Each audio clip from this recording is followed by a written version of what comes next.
नमस्कार, good morning. सुबह के 9 बज चुके हैं। आप देख रहे हैं इंडिया वॉइस में हूं आप सभी के साथ रिया डंगवाल। तो आज है चुनाव का दिन। यूपी में 9 सीटों पर उपचुनाव जारी है। उपचुनाव के रण में 90 प्रत्याशी मैदान में है।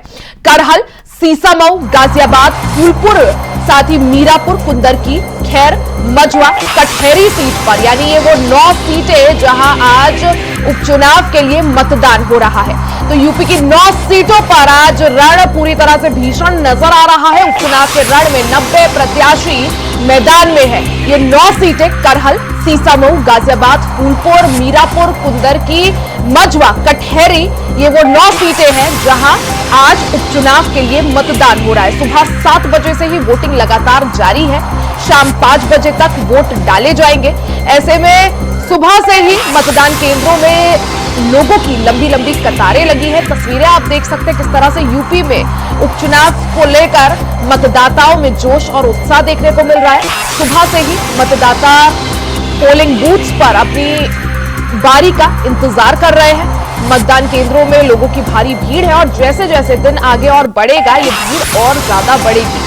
बार बार यही अपील इंडिया वॉइस भी अपने दर्शकों से करता आया है कि अगर आज आपके क्षेत्र में मतदान है तो घरों से बाहर जरूर निकलिए और लोकतंत्र के इस महापर्व का हिस्सा बनिए। तो पहले मतदान, फिर जलपान, यानी सबसे पहले देश के प्रति, अपने राज्य के प्रति आपका जो कर्तव्य है उसे निभाइए और उसके बाद अपने रोजमर्रा के जो बाकी काम है वो करिए। तो ये 9 सीटें यूपी की, जिनमें उपचुनाव के लिए आज सुबह 7 बजे से ही मतदान हो रहा है। इसमें करहल, सीसामऊ, गाजियाबाद, फूलपुर, मीरापुर, कुंदरकी, मझवा, कटहरी सीट शामिल है। आपको बता दें कि सभी सीटों पर उपचुनाव के रण में 90 प्रत्याशी अपनी किस्मत आजमा रहे हैं। 90 प्रत्याशी चुनावी मैदान में है। मुख्य मुकाबला हालांकि भारतीय जनता पार्टी और समाजवादी पार्टी के बीच है। जिस तरह से लोकसभा चुनाव में समाजवादी पार्टी को मैंडेट मिला था, समाजवादी पार्टी का प्रदर्शन काफी अच्छा रहा था और ऐसे में समाजवादी पार्टी काफी ज्यादा कॉन्फिडेंट स्थिति में।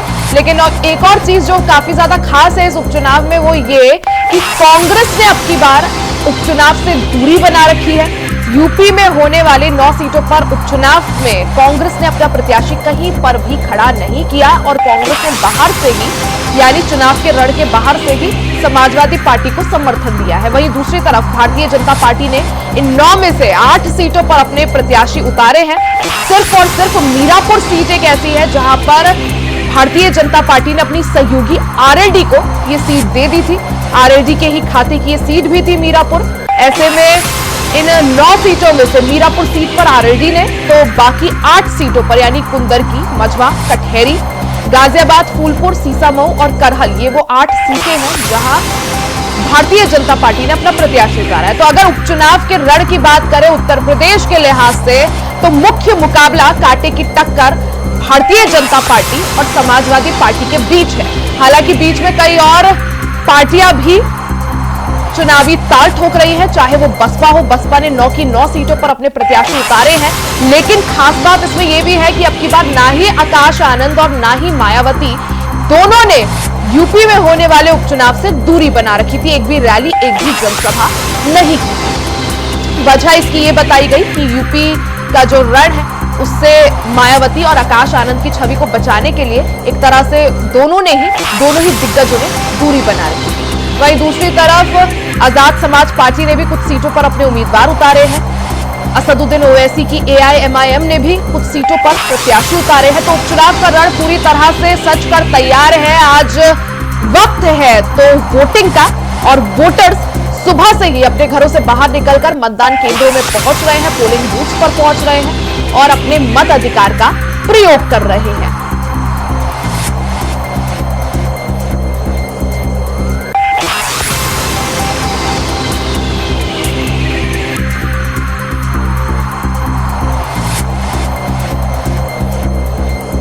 कमलेश हमारे साथ मिर्जापुर से जुड़ गए हैं, साथ ही मुकेश हमारे साथ मैनपुरी से जुड़ गए हैं। सबसे पहले कमलेश आपके पास आना चाहूंगी। अगर बात करें मिर्जापुर की, किस तरह से आज सुबह से तैयारियां, क्योंकि सुबह 7 बजे से वोटिंग जो है लगातार जारी है, मतदाताओं के बीच कैसा जोश, कैसा उत्साह देखने को मिल रहा है?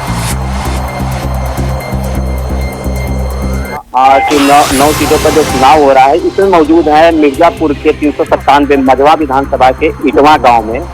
हमने देखा कि 7 बजे से लोगों का जो रुझान, लोगों को उत्साह के मतदान करने के लिए वो अलग देखने को मिला है। बता दें कि लोग बुजुर्ग हैं, अपने बच्चों के साथ में भी आए हैं और कुछ जो युवा लोग हैं वो तो मतदान करते चले आए लाइन लगाकर अपनी बारी के इंतजार। लेकिन बता दें जैसे जैसे कि दिन बढ़ता जा रहा है उसी तरह से धीरे धीरे मतदाताओं की संख्या बढ़ती जा रही है। आपको बता दें कि जो कि यहाँ के मिर्जापुर 262 मतदान केंद्र बनाए गए हैं, 442 बूथ बनाए गए हैं, जिसमें से 3,99,633 मतदाता है। इसमें से जो है कि भारी संख्या में लोग आकर मतदान करते चले आ रहे हैं। कमलेश, लोगों के बीच किस तरह से जोश, किस तरह से उत्साह, और किस पोलिंग बूथ पर आप मौजूद हैं, तस्वीरें भी हमारे दर्शकों को दिखाइए, और अगर मुमकिन हो पाए तो लोगों के बीच भी पहुंचेगा और उनसे जानिएगा कि क्या कुछ यूपी के मुद्दे। देखिए, इसमें हम इटवा ग्राम सभा के प्राथमिक विद्यालय मौजूद है। यहाँ पर देख सकते हैं कि लोग लाइन लगाकर अपनी गाड़ी का इंतजार कर रहे हैं और इस विद्यालय के अंदर जाएंगे, अपनी मतदान करेंगे। क्या मुद्दाएं हैं, किस तरह से लोग वोट यहाँ पर देने आए हैं। देखिए, जो भी लोग वोट देने आते हैं सब लोग की एक अपनी मांग होती है, एक अपनी मुद्दाएं होती है। बिना मुद्दे कोई वोट नहीं आता है। लेकिन हमारे साथ कुछ लोग ऐसे मौजूद हैं कि इनसे जानना चाहेंगे कि क्या मुद्दे हैं, क्या इनकी मांगे हैं। जी, क्या नाम है आपका? जी, बताएं कि आप मतदान देने के लिए यहाँ पे आए हैं, क्या मुद्दे हैं, किस लिए मतदान देने आए हैं? हम अपने बेटी के लिए लग रहे हैं। मतलब किस, कौन सी बेटी के लिए? ज्योति बिंद को। अच्छा, और भी देखिए लोगों से हम बात करते हैं कि ये क्या, भैया क्या नाम है? क्या नाम है? संतोष का नाम है? क्या नाम है आपका? अच्छा, क्या मुद्दे हैं जो आप वोट देने के लिए आए हैं? और क्या नाम बताइए। और भी देखिए, कैमरे के आगे थोड़ा सा बोलने से घबराते हैं। यहाँ पे देखिए अभी थोड़ा सा भीड़ जो है कम हो गई है। हालांकि धीरे धीरे अभी कुछ देर में भीड़ बढ़ने वाली है, क्योंकि सुबह का वक्त ठंड का समय रहता है, लोग थोड़ा घर के बाहर कम निकलते हैं। ठीक है कमलेश, यानी लोगों के बीच जो है आज चुनाव को लेकर काफी ज्यादा उत्साह देखने को मिल रहा है। हमारे साथ मुकेश भी जुड़े हुए हैं, मैनपुरी से सीधा रुख कर लेते हैं मुकेश का। मुकेश, अगर मैनपुरी की बात करें, मुकेश हमारे साथ अभी संपर्क टूट गया, एक बार फिर से मुकेश का रुख जरूर करेंगे। प्रथम का रुख कर लेते हैं। प्रथम हमारे साथ गाजियाबाद से जुड़ गए हैं। प्रथम, अगर गाजियाबाद की बात करें, आज सुबह 7 बजे से ही वोटिंग लगातार जारी है। ऐसे में मतदाताओं की अगर बात करें, कैसा जोश, कैसा उत्साह? बात करें तो मतदाता घर से निकल रहे हैं, और जिस तरह से आपको पता है गाजियाबाद में फोग है, और इस तरह से फिर भी लोग घर से बाहर निकले और वोट के लिए आ रहे हैं। आपको बता दें 509 यहाँ पर बूथ बनाए गए, 109 मतदाता केंद्र हैं, और गाजियाबाद की अगर वोटिंग की बात करें 4,61,000 जो है वोटर है यहाँ पर। बिल्कुल। प्रथम, और तैयारियों की बात करें, क्योंकि जिस तरह से सुबह से ही मतदाता जो है अपने घरों से बाहर निकल रहे हैं वोटिंग के लिए, ऐसे में मतदान केंद्रों में मतदाताओं को किसी भी तरह की दिक्कत ना हो, उसके लिए क्या कुछ तैयारियां? इसके लिए प्रशासन ने यहाँ कड़ी सिक्योरिटी की भी पूरी है, और लगातार बार बूथ बनाए गए हैं। किसी को भी किसी जैसे कोई प्रॉब्लम नहीं हो रही है। माताएं बहनें को भी जो है यहाँ पर हर तरह से गाइड किया जा रहा है कि आपका बूथ नंबर, बूथ संख्या क्या है, आपका कहाँ पर वोटिंग होगी, सब कुछ बताया जा रहा है यहाँ पर। जी ठीक है प्रथम, आपका रुख वापस करूंगी, आप और अपडेट दीजिएगा। मैनपुरी से हमारे साथ मुकेश जुड़ गए हैं। मुकेश, अगर मैनपुरी की बात करें, आप सबसे पहले बताइएगा कि आज मतदान केंद्रों में किस तरह से तैयारियां, क्योंकि सुबह 7 बजे से वोटिंग जारी है, लोग जो है अपने घरों से बाहर निकल रहे हैं वोट डालने के लिए। ऐसे में किस तरह से तैयारियां और मतदाताओं के बीच कैसा जोश, कैसा उत्साह?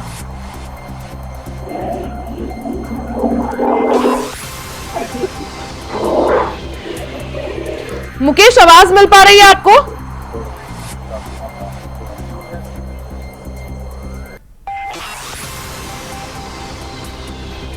ठीक है, एक बार रुक कर लेते हैं कमलेश का। कमलेश, अगर बात करें मिर्जापुर की, जिस तरह से आपने अभी समझाया, अगर मुख्य मुद्दों की बात करें, अब की बार किस तरह से इस उपचुनाव को देखें, क्या कुछ मुद्दों पर जो है क्षेत्र की जनता, क्योंकि मिर्जापुर की मजवा सीट की अगर बात करें, काफी कांटे की टक्कर यहां पर है, ऐसे में जो जनता है उसके मुख्य मुद्दे क्या हैं अब की बार? देखिए, जनता यहाँ पर जो सुबह से लाइन लगा के अपनी बारी का इंतजार करके जो कि मतदान कर रहे हैं, उनका सीधा कहना है कि हमारा बिजली, पानी और सड़क की जो समस्या है वो उसी लिए हम लोग आए हैं, और यहाँ कुछ आवाज की भी समस्याएं होती है, उसी मुद्दे पर क्योंकि हमारे हमारे नगर का, हमारे गांव की विकास हो सके, इस विकास के लिए हमने वोट डालने के लिए आए हैं। और लोगों का यहाँ पे कहना था कि पिछले बार की जो ग्राम प्रधान वगैरह हैं, जिस तरह से जो कि काम नहीं कर पा रहे थे, अब हम लोग जो है कि किसी को वोट दे रहे हैं ताकि हमारे गाँव का, हमारे नगर का विकास ठीक तरह से हो पाए। बता दें आपको रिया जी कि यहाँ पर जो है कि संख्या की तौर पर जो लोगों की लड़ाई चल रही है, जो है कि समाजवादी पार्टी और भारतीय जनता पार्टी। समाजवादी पार्टी से अब बता दें कि जो है कि रमेश बिंद जो पूर्व सांसद भदोही के रहे, उनकी ही बेटी ज्योति बिंद यहाँ पर चुनावी मैदान में उतरी है। उन्होंने भी मतदान अभी तक करके लोगों से अपील करते हुए गई हैं। बता दें कि वहीं सुनीता मौर्य भी भारतीय जनता पार्टी से प्रत्याशी के पद पर उतरी हैं, वो भी रुझान था। अब दोनों की लड़ाई जो है कि बहुत तेजी से चलती आ रही है। अब देखा ये जाएगा 23 तारीख की इसके घर पे जो है कि डंका बजता है। लेकिन मुकेश, अगर बात करें जिस तरह से अब की बार इस उपचुनाव में बहुत मेहनत की गई भारतीय जनता पार्टी की तरफ से भी, और कमलेश अगर बात करें जिस तरह से काफी ज्यादा मेहनत अब की बार इस चुनाव में भारतीय जनता पार्टी की भी तरफ से की गई, साथ ही समाजवादी पार्टी की तरफ से भी की गई कोशिश यही, क्योंकि सबको पता है लोकसभा चुनाव के बाद ये पहला चुनाव है उत्तर प्रदेश में, और ये चुनाव इसलिए भी महत्वपूर्ण क्योंकि इसकी जो गूंज है वो 2027 तक सुनाई देगी। एक तरफ अगर बोले कि मुख्य टक्कर या कांटे की टक्कर बीजेपी और समाजवादी पार्टी के प्रत्याशियों के बीच है, बसपा ने भी यहाँ पर अपना प्रत्याशी उतारा है। बसपा या जो बाकी निर्दलियों की बात करें, किसका गेम यहाँ पर वो बिगाड़ते हुए दिख रहे हैं? देखिए, तीसरे नंबर पर बसपा आ रही। बता दें इसके पहले जो कि मनीष त्रिपाठी ने खुद यहाँ पर जो सीएम का आगमन हुआ था उसमें रिजाइन देके उन्होंने भारतीय जनता पार्टी जो है कि ज्वाइन कर ली बात। अब बता दें कि मनीष त्रिपाठी जितने के जनरल के लोग हैं वो सब मनीष त्रिपाठी के साथ में जो है कि भारतीय जनता पार्टी की तरफ वोट देने के लिए चले जाएंगे। उसके नीचे एससी, ओबीसी, एसटी, एससी जो भी होते हैं सब यहाँ ज्योति बिंद की तरफ जो है कि लोग वोटिंग करने के लिए आए। जहाँ भी देखा जा रहा है, जहाँ भी मौजूद है, यहाँ सब जगह ज्योति बिंद की आवाज सुनाई दे रही है। लोग ज्योति बिंद को ही बता रहे हैं कि हम अपनी बेटी को वोट देंगे, हमारे अपनी बहन को वोट देंगे। यानी एक तरह से बीजेपी का जो पलड़ा है वो यहाँ पर भारी पड़ता हुआ दिख रहा है। बीजेपी से बता दें पलड़ा भारी पड़ रहा है, लेकिन जो है कि यहाँ पर उतनी बराबरी के लोग समाजवादी पार्टी की तरफ से भी लोग जा रहे हैं, क्योंकि छोटे बड़े जितने भी हैं सब लोग समाजवादी पार्टी को वोट दे रहे हैं और भारतीय जनता पार्टी को वोट दे रहे हैं। लेकिन दोनों की जो है लड़ाई एक बराबर चल रही है। लेकिन 23 तारीख के जो है कि फाइनल नतीजे आने के बाद पता चल जाएगा किसका जो जीत हुई है, किसकी हार। आपको रोक रही हूँ यहाँ पर एक बड़ी खबर दर्शकों को बता दें, मुरादाबाद से इस वक्त की बड़ी खबर। मुरादाबाद सीट पर आज उपचुनाव है, तो यूपी में 9 सीटों पर उपचुनाव है जिसमें मुरादाबाद भी शामिल है। वहीं सपा प्रत्याशी हाजी रिजवान ने गंभीर आरोप लगाए हैं। जी हाँ, समाजवादी पार्टी के प्रत्याशी हाजी रिजवान ने आरोप लगाया कि प्रशासन जो है मतदान ना कराने के आरोप लगाए गए हैं। 250 बूथों पर एग्जिट एजेंट्स ही नहीं बनने दिए गए।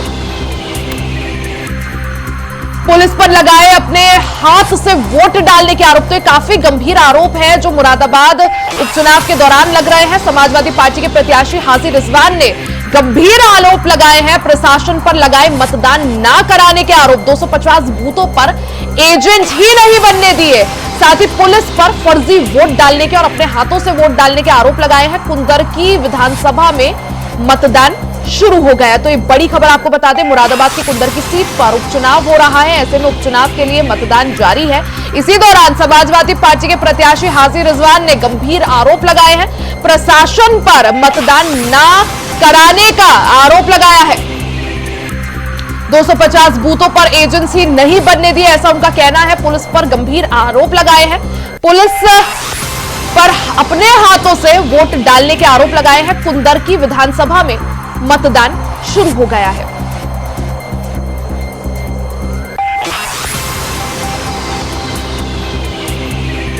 तो मुरादाबाद सीट पर आज उपचुनाव है। सपा प्रत्याशी हाजी रिजवान ने गंभीर आरोप इस दौरान प्रशासन पर लगाए हैं। प्रशासन पर मतदान ना कराने के आरोप लगाए हैं। 250 बूथों पर एजेंट ही नहीं बनने दिए, ऐसा उनका कहना है। सीधा रुख कर लेते हैं संवाददाता शारिक सिद्दीकी का। शारिक, क्योंकि मुरादाबाद की कुंदरकी सीट पे आज उपचुनाव है, ऐसे में क्या कुछ जानकारी, क्योंकि जो समाजवादी पार्टी के प्रत्याशी हैं हाजी रिजवान, उन्होंने प्रशासन पर गंभीर आरोप लगाए। उनका कहना है चुनाव नहीं कराया जा रहा है, मतदान नहीं करने दिया जा रहा है, और पुलिस जो है वो खुद ही अपने हाथों से वोट डाल रही है। अपने आप में कई गंभीर आरोप। देखिए रिया, मैं आपको बता दूं कि पूरा मामला मुरादाबाद जनपद का है, जहां पर मुरादाबाद जनपद में जो है तुम्हारा कुंदरकी उपचुनाव को लेकर तमाम व्यवस्थाएं प्रशासन की ओर से की गई है। सपा की सुरपा के एक्स अकाउंट पे एक पोस्ट वीडियो की गई है, जिसमें जो हाजी रिजवान का जो पूरी वीडियो है, वीडियो रिकॉर्ड करके ये हाजी रिजवान के द्वारा डाली गई थी। और जो सपा जो एक्स अकाउंट है यूपी का, उनके द्वारा ये पोस्ट की गई है और कई गंभीर आरोप लगाए गए हैं। लेकिन लगातार अगर बात करें मुरादाबाद की उपचुनाव को लेकर तमाम प्रशासन अलर्ट है, तमाम अधिकारी अलर्ट है। मुरादाबाद में डीएम एसएसपी के द्वारा लगातार लोगों के बीच जाने का काम किया जा रहा है और मतदान के जो प्रतिशत बढ़ाने के लिए जो लगातार जो व्यवस्थाएं होती हैं वो नहीं, तो ये जो आरोप यहाँ पर समाजवादी पार्टी के प्रत्याशी लगा रहे हैं शारिक, क्योंकि आप ग्राउंड पर मौजूद हैं, हमें बताइए क्या कुछ सच्चाई, क्या इन आरोपों में सच्चाई है वाकई? जिस तरह से सपा प्रत्याशी हाजी रिजवान कह रहे हैं कि पुलिस वाले खुद अपने हाथों से वोट डाल रहे हैं, कई ऐसे बूथ हैं जिनमें एजेंट्स ही नहीं बनने दिए गए, क्या कुछ सच्चाई ग्राउंड की? देखिए रिया, मैं आपको बता दूं कि अगर कुंदरकी विधानसभा की बात करें तो लंबे समय से कुंदरकी विधानसभा पर समाजवादी पार्टी एक कब्जा रहा है और इस वक्त जो है यहाँ पर कांटे की टक्कर देखने को मिली है, जिसमें जो है आरोप प्रत्यारोप को दौड़ जारी है। लेकिन इस जांच के बाद ही स्पष्ट होगा कि मुरादाबाद की कुंदरकी विधानसभा में जो आरोप लगाए गए हैं वो सही है या गलत। क्या जिस तरह से आरोप लगा रहे हैं सपा प्रत्याशी हाजी रिजवान, क्या यहाँ पर इलेक्शन कमीशन से शिकायत की गई है, बीएलओ से शिकायत की गई है? देखिए, जिस तरीके से समाजवादी पार्टी है, कल भी जो नेता प्रतिपक्ष है वो जो राम प्रसाद नेता प्रतिपक्ष ने मुरादाबाद में आके जो है तुम्हारा इन लोगों से मिलने के काम को अंजाम दिया गया था और तमाम जो शिकायतें की जा रही है उसको जो है जांच की जा रही है। जांच के बाद जो तुम्हारा कार्यवाही की बात हुई आश्वासन दिया जा रहा है। बिल्कुल, यानी अभी जांच की बात सामने आई है। वहीं अगर शारिक अगर बात करें, क्योंकि सुबह 7 बजे से वोटिंग लगातार जारी है, किस तरह से तैयारियां देख पा रहे हैं? क्या कुछ तैयारियां की गई है ताकि मतदाताओं को किसी भी तरह की दिक्कत ना हो और ज्यादा से ज्यादा मतदाता जो है अपने घरों से बाहर निकले और अपने मतदान करें और लोकतंत्र के इस महापर्व का हिस्सा बने? देखिए, लगातार मतदान को लेकर पहले भी जागरूकता अभियान प्रशासन के द्वारा चलाए गए थे। ज्यादा से ज्यादा मतदान कराने के लिए जगह जगह पर व्यवस्थाएं की गई है। मतदान को लेकर तमाम जो है तुम्हारा अगर पोलिंग केंद्र की बात करें तो तमाम व्यवस्थाएं हैं, मतदान केंद्रों पर तमाम व्यवस्थाएं प्रशासन की ओर से की गई है। जी ठीक है, यानी तैयारियां जो है एक तरह से पूरी कर ली गई हैं। साथ ही शारिक, मतदाताओं की अगर बात करें, कैसा जोश, कैसा उत्साह मतदान को लेकर? क्योंकि हमेशा ऐसा देखने को मिलता है कि जब भी उपचुनाव होते हैं तो मतदान प्रतिशत घटता है। ऐसे में अब की बार मतदाताओं के बीच कैसा जोश, कैसा उत्साह? क्योंकि सुबह 7 बजे से वोटिंग शुरू हुई थी, अब 9 से ज्यादा समय हो गया है। ऐसे में क्या कुछ मतदाताओं के बीच जोश, उत्साह, कुछ वोटिंग परसेंटेज को लेकर आपको कुछ पता चल पाया हो?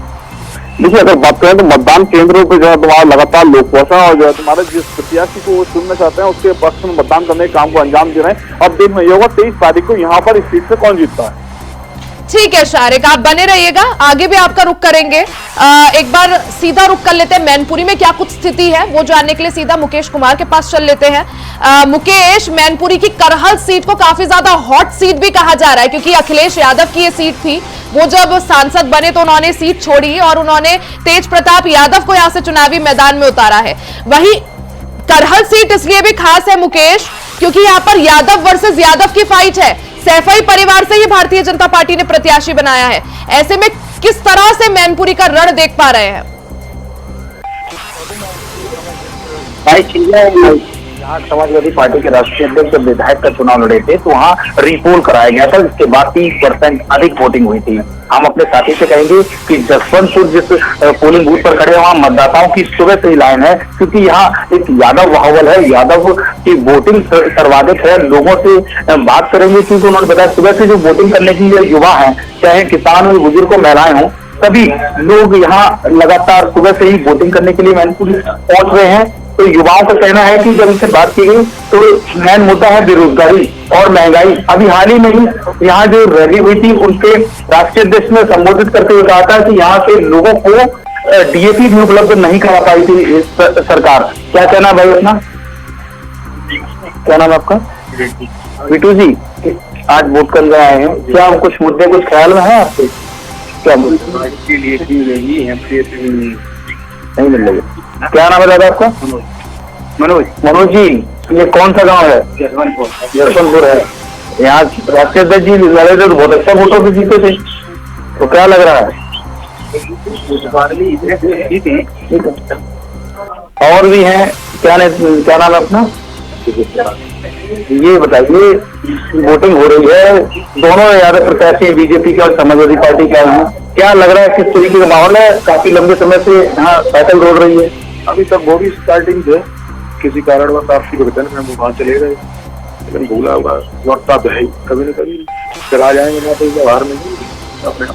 इस गांव की खासियत क्या है कि समाजवादी पार्टी राष्ट्रीय से लड़े थे, कुछ दोबारा रिपोल कराया गया था, लीकिंग हुआ था, फिर परसेंटेज बढ़ गया था, सब एक ही तरफा वोटर है। क्या नाम लिया था? अमूद जी, क्या मुद्दे हैं आपके ख्याल में? मुद्दे क्या, किसान काफी परेशान है सरकार से, न डीएपी और भी सुविधाएं जो ना उपलब्ध करवा पा रही है, नौकरी वोकरी हो पा रही, बेरोजगारी है, नौकरी मिल ही नहीं रही है। क्या नाम लिया? राघव यार। क्या नाम लग रहा है, क्या लग रहा है मुद्दे के मुद्दे हैं आपके? समाजवादी मुद्दे समाजवादी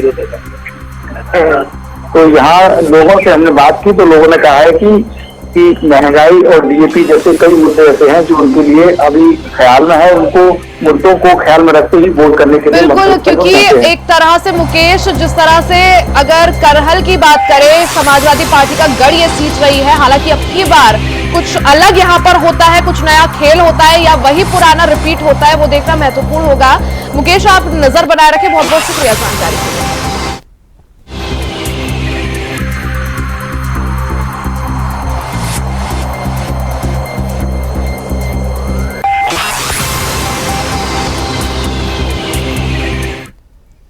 अब बात झारखंड की कर लेते हैं। झारखंड से विधानसभा चुनाव को लेकर बड़ी अपडेट आप सभी को दे रांची में दूसरे चरण की वोटिंग शुरू हो गई है।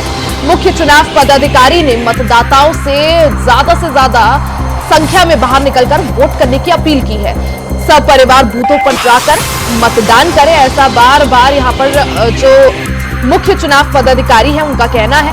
झारखंड में विधानसभा चुनाव को लेकर बड़ी खबर, बड़ी अपडेट आप सभी को दे दें, जहां रांची में दूसरे चरण की वोटिंग शुरू हो गई है। आपको बता दें कि आज झारखंड में दूसरे और अंतिम चरण के लिए वोटिंग हो रही है। सुबह 7 बजे से वोटिंग जारी है, शाम 5 बजे तक मतदाता अपने घरों से बाहर निकलकर वोट डाल सकेंगे। ऐसे में रांची में दूसरे चरण के लिए वोटिंग शुरू हो चुकी है। रांची समेत 38 सीटों पर वोट आज पड़ने हैं। झारखंड में ये आखिरी और अंतिम चरण है, दूसरा और ये अंतिम चरण। ऐसे में वोटिंग को लेकर मतदाताओं में खासा उत्साह देखने को मिल रहा है। तस्वीरें आप देख सकते हैं, बड़े हो बुजुर्ग हो, वो भी घरों से बाहर निकलकर आज अपने मताधिकार का प्रयोग कर रहे हैं। लोकतंत्र के इस महापर्व का हिस्सा बन रहे हैं और यही अपील बार बार इंडिया वॉइस भी अपने दर्शकों से करता है कि अगर आज आपके क्षेत्र में मतदान है, जरूर घरों से बाहर निकलिए और मतदान के इस महापर्व का हिस्सा बनिए। तस्वीरें आप देख सकते हैं किस तरह से लोग जो है वो नीली स्याही अपने हाथ में दिखाते हुए, जो कि एक तरह से प्रतीक है लोकतंत्र का। सीधा रुख कर लेते हैं ज्यादा जानकारी के लिए संवाददाता अजय कुमार पांडे का। अजय, आज क्योंकि झारखंड का ये अंतिम और आखिरी चरण, किस तरह से झारखंड का रण दिख रहा है, क्योंकि 38 सीटों पर आज वोटिंग होनी है और ये दूसरा और अंतिम चरण है। का दूसरा चरण है, यानी झारखंड की नई सरकार की आज जो है वो फैसला जनता जनार्दन करेगी। हम बात कर रहे हैं पाकुड़ विधानसभा से, जो बंगाल एक्सप्रेस कटा हुआ क्षेत्र है। जिस प्रकार से आपने देखा कि बंगाल साहेबगंज तमाम जगहों पर जो संथाल परगना के क्षेत्र है, लगातार जो है वो बांग्लादेशी घुसपैठी को लेकर के लगातार मुखराबाद करे। हम बात कर रहे हैं और देखिए मतदान आज सुबह 7 बजे से शुरू हो चुकी है और पीएम मोदी ने भी झारखंड वासियों को मतदान करने की अपील की है। इसके अलावा आप कह सकते हैं कि मुख्यमंत्री हेमंत सोरेन भी मतदान करने का अपील जनता से किया है। तो निश्चित रूप से आज जो कह सकते हैं कि झारखंड के 38 सीटों पर जो मतदान हो रहे हैं उसमें मुख्यमंत्री समेत आप कह सकते हैं कि प्रदेश के बीजेपी अध्यक्ष बाबूलाल मरांडी समेत कल्पना सोरेन, कई मंत्रियों जो है, कई ऐसे दिग्गज दिग्गजों के साथ दांव पर है। अब ये कह सकते हैं कि इस अस्थायी सीट जो 38 सीटों में जो आज मतदान है, जिसमें 27 जो है सामान्य सीटों पर मतदान हो रहा है। दूसरी से कह सकते हैं कि 3 सीटें जो है एसटी है और 8 सीट एसटी है, यानी कुल मिलाकर कह सकते हैं कि ये 38 सीटों का भाग्य का फैसला आज ईवीएम में बंद हो जाएगा। हमारे बीच कुछ मतदाता है जो आदिवासी क्षेत्र से बिलोंग करती है। आदिवासी इस बार जो है किस तरीके से वो देख रही है, वो भी जाए। क्या नाम है आपका? माया देवी। आप किस तरह की सरकार चुनना चाह रही है? हम तो उनको दिए हैं, थोड़ा जोर से बोलिएगा। जो हमको सहाय कर रहे हैं, जो मदद कर रहे हैं, उनको दिए हैं। यानी साफ तरीके से जो इनको मदद करें वो वैसे उनको ये वोट कर रहे हैं। अब अगर कुछ और भी महिलाएं हैं जो देख सकते हैं कि वो क्या किस तरीके से राज्य में सरकार चुनना चाहती है। आपने वोट कर लिया? हाँ सर, अच्छा, कैसी सरकार चुनना चाह रही हैं आप? जो अच्छी हो, देश की, राज्य की, मतलब ये करो। उनसे अजय ये भी पूछेगा कि अब की बार भारतीय जनता पार्टी ने आदिवासियों की बात की थी अपने इलेक्शन कैंपेन के दौरान, बांग्लादेशी घुसपैठियों की बात की थी। अजय उनसे पूछेगा कि बांग्लादेशी घुसपैठिए मुद्दा है या नहीं है झारखंड में। क्योंकि आप जो पाकुड़ विधानसभा है, लगातार बीजेपी जो है बांग्लादेशी घुसपैठी को लेकर के आवाज करती है। क्या लगता है कि वैसे नहीं होना चाहिए, घुसपैठी नहीं होनी चाहिए जी? यानी साफ तरीके से वो कह रहे हैं कि जो क्षेत्र में जो है झारखंड के जो क्षेत्र है, आदिवासी क्षेत्र है, और उन क्षेत्रों में बांग्ला घुसपैठी के लिए वो साफ तरीके से इनकार करें। हमारे कुछ युवा है वोट जो थे वो भी जानेंगे। लगातार जो है बीजेपी जो है बांग्लादेशी घुसपैठी को लेकर के लगातार आवाज करती है। आप किस तरीके से देख रही हैं, कैसा होना? ये तो होना ही चाहिए, क्योंकि यहाँ के रिसोर्सेज अगर अदर कंट्री वाले यूज करेंगे तो फिर हम लोग यहाँ कंट्री का नहीं। अजय उनसे ये भी पूछिए, जेएमएम बार बार ये कहती रही कि कुछ भी बांग्लादेशी घुसपैठ नहीं हो रही है, ये सिर्फ और सिर्फ बीजेपी खेला कर रही है। उनसे पूछिए क्या सोच है उनकी इसको लेकर। लेकिन ये बात ये है कि लगातार जो है जेएमएम जो कह रही कि बांग्लादेशी घुसपैठी यहाँ नहीं है, यहाँ कोई भी किसी प्रकार का नहीं है। आप किस तरीके से देखती हैं? जांच पड़ताल करना चाहिए, और जो बॉर्डर है वहाँ पे उस एरिया में पुलिस को तैनात करना चाहिए, ताकि जो घुसपैठी आ रहे हैं तो वो तो अचानक नहीं आ जाएंगे। वो आएंगे तो किसी मतलब वो अपनी तैयारी करके आएंगे, तो उसको रोका जा सकता है अगर वहाँ पे प्रिवेंटिव मेजर्स लिए जाए तो। यानी साफ तरीके से आप ये कह सकते हैं कि मतदाताओं का सब कहना है कि पुलिस जो है वो उनकी सुरक्षा करे, और ये भी नहीं चाहते कि बांग्लादेशी झारखंड में घुसपैठी हो। देखिए, मतदाताओं की साफ तस्वीरें हैं। आज वो सरकार नई सरकार चुनने जा रहे हैं, निश्चित रूप से जो बांग्लादेशी घुसपैठी का क्षेत्र है वो इसको लेकर के लोग यहाँ के लोग भयभीत हैं, और निश्चित रूप से इसमें लगातार जो है झारखंड मुक्ति मोर्चा बिल्कुल, यानी कांटे की टक्कर है जेएमएम और यहाँ पर भारतीय जनता पार्टी के बीच में। हालांकि आज मतदान का ये अंतिम और आखिरी पारी, जनता किसको समर्थन देती है उसके लिए शायद अजय हमें 23 तक का इंतजार करना पड़ेगा। आप नजर बनाए रखें। बहुत बहुत शुक्रिया जानकारी के लिए। इसी के साथ बुलेटिन में फिलहाल के लिए सिर्फ इतना ही। खबरों का सिलसिला जारी रहेगा, बने रहे हमारे साथ।